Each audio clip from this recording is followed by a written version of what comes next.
Hello, everyone, and welcome to the Categorically Romance Podcast. I am Bree, and I am joined today by author Brenda Harlen. Brenda, hi. Thank you so much for joining us on the podcast today. Hi, Bree. Thank you so much for inviting me to be here. Yeah. Can you share with us, this is your first time, share with us a little bit about yourself. Okay, starting at the beginning, prior to launching my writing career, I was an attorney practicing family and criminal law, and I once had the privilege of appearing before the Supreme Court of Canada. Oh, wow. Okay. Then I sorry? From law to writing romance, it's one of my favorite stories. It's a surprisingly common story. Yeah. I was shocked to realize once I started writing how many authors had previous careers in law. And I mean, I feel like you all as lawyers, you write so much anyway. It's just then starting to write something different. And like, how do you one thing I'm always interested in, like I have a law enforcement background. I'm a teacher now. How did you feel like you had to find your voice, like turning off lawyer voice and finding romance writer voice? The biggest thing for me I found where I struggled was dialogue, because in legal writing, everything's very formal. And I think it took me a while to realize it's okay to use contractions. Yeah. At first, I would read my dialogue out loud and realize how stilted and formal it sounded. And I think you really have to just let yourself be free to talk like people normally talk and not, worry about is it okay to end a sentence with a preposition sort of thing.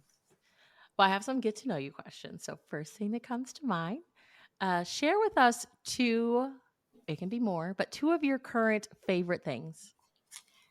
So current, so you mean, I would say, as it's the holiday season, off the top of my head, I'd have to say that the festive decorations that are everywhere this time of year, I really enjoy, but especially my own Christmas tree, because almost every ornament on my tree has a story.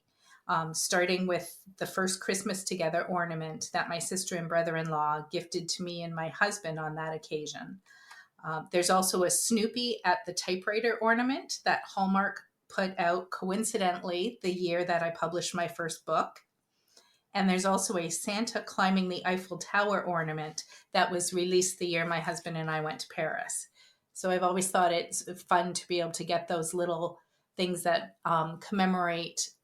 My second favorite thing would be holiday books. There's nothing I love more than snuggling up on the couch, flames flickering in the fireplace with a holiday happily ever after in hand. I know a lot of people love holiday movies, and I do too, but given the choice between a book and a movie, I'll always pick the book. Oh, yeah, for sure. I'm a holiday movie fan, but like nothing compares to like just cozying up with a holiday romance novel. Like nothing. They will always be my favorite. I will read anything, but holiday romance novels will always be my faves. I just love them. What would you say is your favorite color to wear? I would probably say blue. I Mhm. love all shades of blue, and a quick glance in my closet would show it's the predominant color. Um, I I don't know why. I think so many people it's black, because black is so serviceable, and usually it would be black leggings, but usually a blue sweater on top. Yeah, yeah. Do you have a favorite romance trope to read?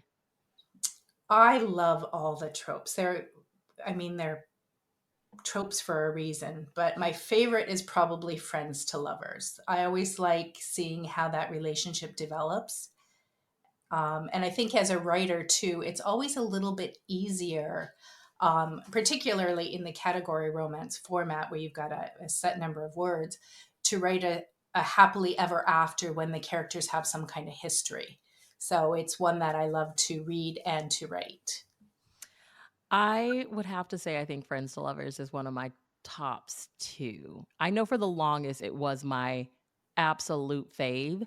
And then I feel like I went a couple of years where I didn't read so much of it, but I think that I think that's just kind of the dream. Is like somebody who already knows you, Yeah, and you just kind of exactly. realize like, "Oh yeah, you're my person. Like you already know and love me and I already know and love you and we've been best friends." It's Yeah. just so good. What is one of the last songs to get stuck in your head? Very random. Living on a Prayer by Bon Jovi. Oh gosh, that's in my head all the time. It's not rigged. I'm a huge Bon Jovi fan. And just I was running some errands recently and heard it on the radio, and since then it's just been stuck there. But it's I don't mind. Yeah. It's a good No. song. If any song's gonna get stuck in your head, it might as well be that one. I think I end up, like, singing it when I need the own personal motivation to get things done. I'll just be like, "Cooking needs to get done, I need to do slideshows," and then all of a sudden, I'm just like, I don't know why that's the song that I start, like, belching out. It's a good one. Um, you decide you want takeout for dinner tonight. Where are you gonna order from, and what's your order? Oh, that's an easy one. We order pizza and wings, and there's a little pizza place just around the corner from us. It's a called Venice Beach Pizza. We're nowhere near Venice Beach. I'm from Canada, but and it's just this little neighborhood place, but it's always busy. Makes great pizza, and their wings are delicious too. So that's kind of our go-to when we want takeout. Yeah, And I know some people disapprove of this, but I will confess to being a pineapple on pizza person. I that's love fine. it. Yeah. My youngest son is not, so we often just get cheese and pepperoni, but and the wings have to be crispy and saucy. Well, I read on your website that your first love was reading. How did you become a romance reader? Like, what's your origin story? So it goes back to I was probably reading Harlequin romances, way before I should have. My mom remarried when I was 10 years old, and my stepdad's parents had a lakeside cottage. So we'd spend a lot of time up there during the summer months. It was pretty quiet up there, and there weren't a lot of other kids around, but there were bookshelves filled with Harlequin romances. And that's Oh what my I spent most of gosh. my time reading. Yeah. Oh, that sounds like pure bliss. A lakeside cottage with a bunch of harlequins. Do Yes, you yes, it was. remember like the feeling of like reading your first couple, like what that did for you? Like, do you remember? I don't actually. I knew I loved them. Like there was just the characters, and I'll be honest. Like some of them were very old. Like we're talking the old Harlequin romances where it got a little bit frustrating, and they've changed now, right? Mhm. Harlequin encompasses so much more now, but back then it was always your heroine was a virgin. She was usually a secretary. The hero was, rich, and he was, they were probably Harlequin presents. So he was Greek, or, so they were very stereotypical of that era, but just the relationships, I think I really like the connections between people. Well, okay, so you go from this lakeside cabin reading the Harlequins to 2002. You get a call from the queen, I call her the queen, Susan Littman, wanting to buy a manuscript that you had submitted to RWA's Golden Heart. So, walk us through going from young girl, lakeside cabin, reading Harlequins that are on the shelves to like, were you always a writer? Like, how did the writing journey happen? And how did, like, take us up to that moment? Like, how did we get that?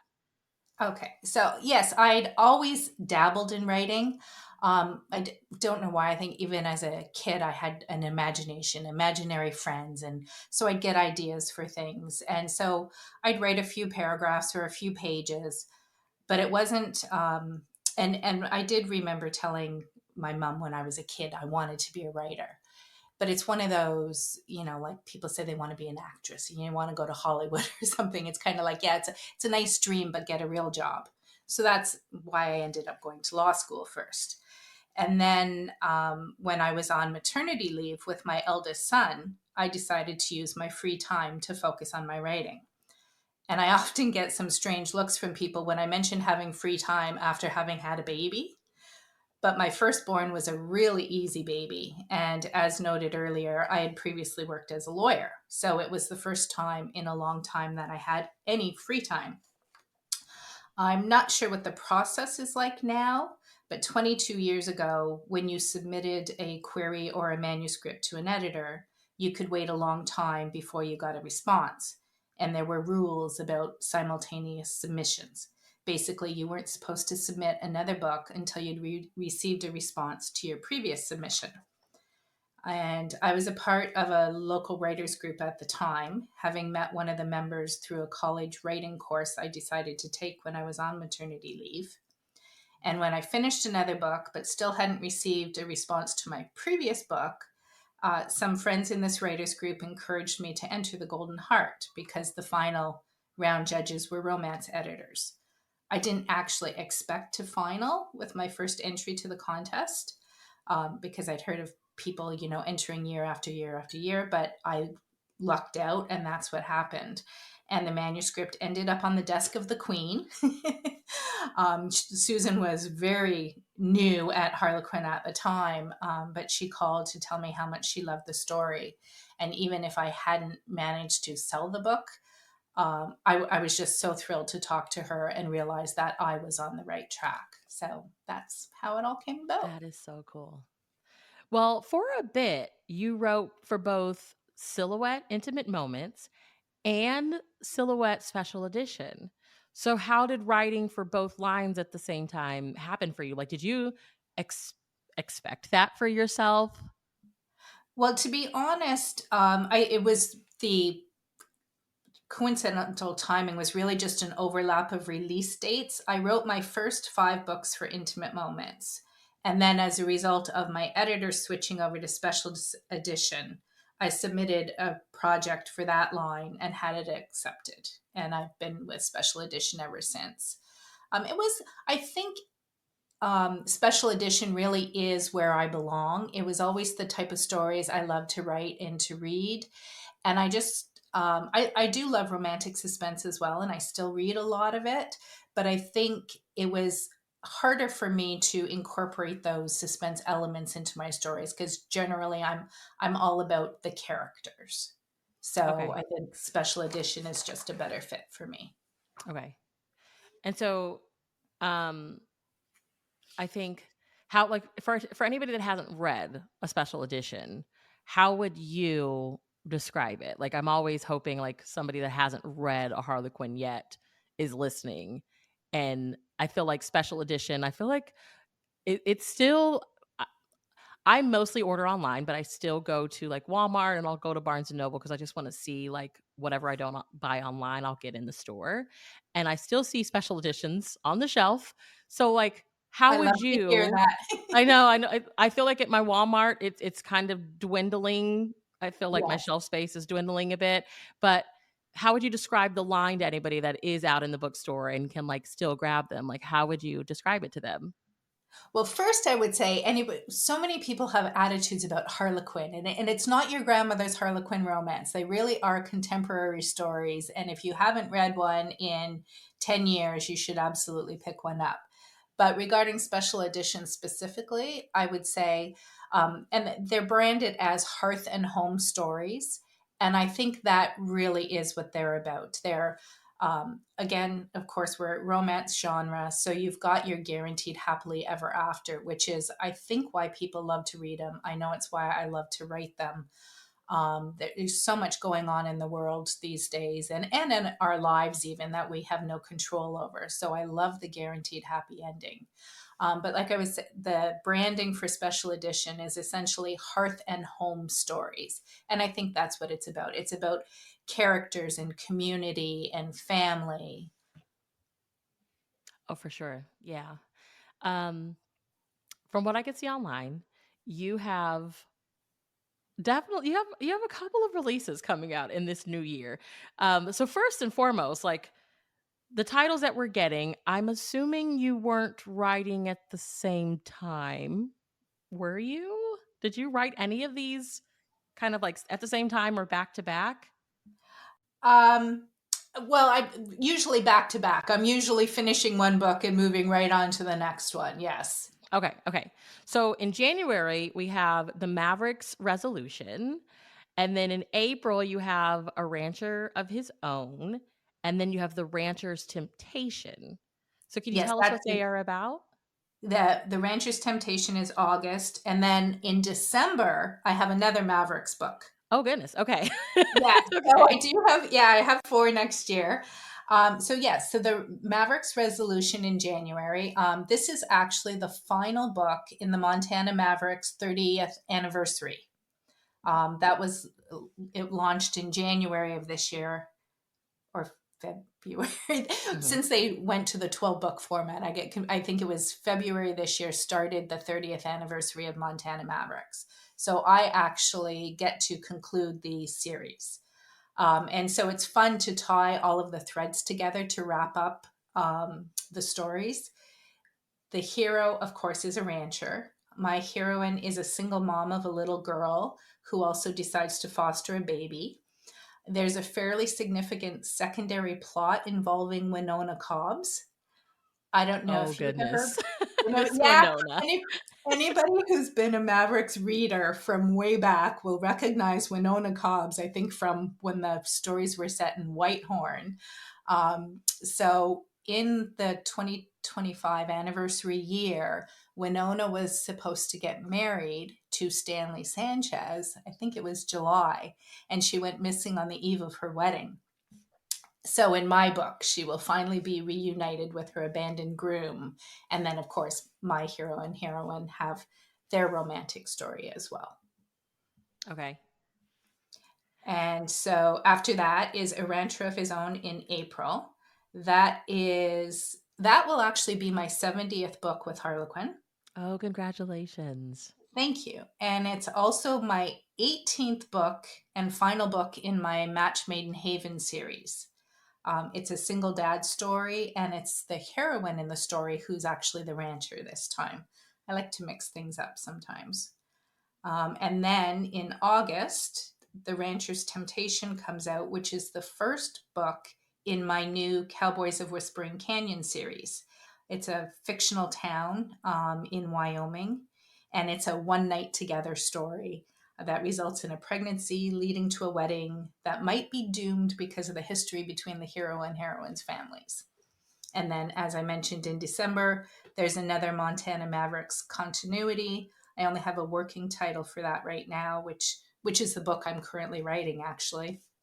And it is fun for a change to actually be writing a Christmas story at Christmas time. I always say it seems like I end up writing, summer stories in the winter and vice versa. So it's fun to actually be surrounded by the holiday elements and to be writing a holiday story. Yeah. And then The Rancher's Temptation is an August release? Yes. Okay. Yeah. Oh, I love a summer romance too. Yeah. There's always something fun to write about. Like summer is great for so many reasons. And it was interesting when I came up with like the Match Made in Haven series. I just love the idea of Haven, Nevada. And then you start doing research because I've been to Nevada, but I'm obviously not from Nevada. And it's kind of like, oh, it's desert. So, it's really hard to work in some of those like fun winter elements of like stranded by a snowstorm sort of thing. So I thought, I'm going to real cowboy country this time. And that's why I chose Wyoming for the next series. Okay. Okay. Um, are you currently working on anything that you can tell us about? I mean, you have a lot coming out, but like, what are you working on now? So right now I am working on the December 2025 Montana Mavericks books. Okay. But also at the same time, and don't generally work on two projects at the same time. But the second book in my Whispering Canyon series, I'm dabbling with that a little bit. One of the reasons I love writing connected books is the chance to revisit favorite characters.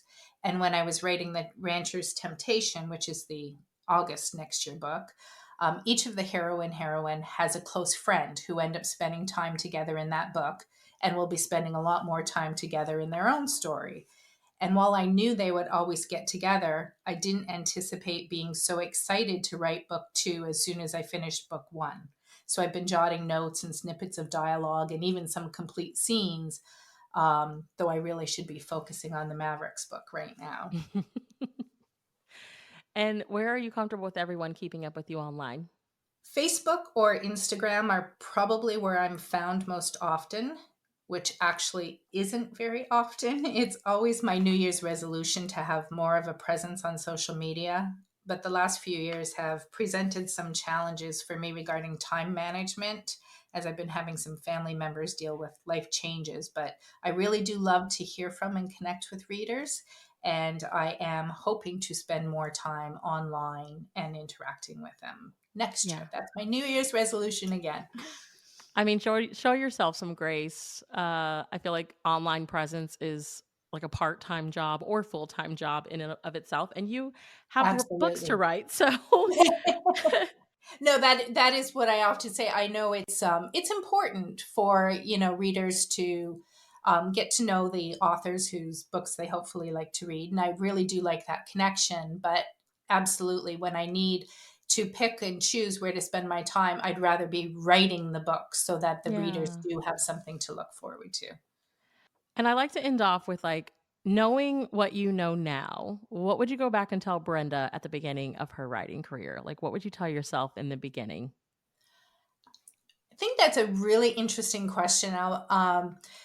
Because I actually feel very fortunate in the way that things, I wouldn't say they fell into place easily for me, but um, I feel very fortunate in my publishing journey. But looking back at the beginning, what I would say is I would tell myself to be brave enough to seek out a writing group and or critique partner, because in the beginning I was so afraid of failing, of never getting a book published, that I didn't tell anyone I was writing. And then when I finished that first book, I didn't know what to do next. And I think being able to share your work with writers is an essential step in the process, because the simple fact is, as a writer, you get so immersed in your own story, you lose objectivity. And it's much better to have another writer or even an avid reader pinpoint errors or plot holes so they can be fixed and filled before your story lands on an editor's desk. So I think Okay. that would be my advice to myself, would be brave enough to seek out somebody to take the journey with me.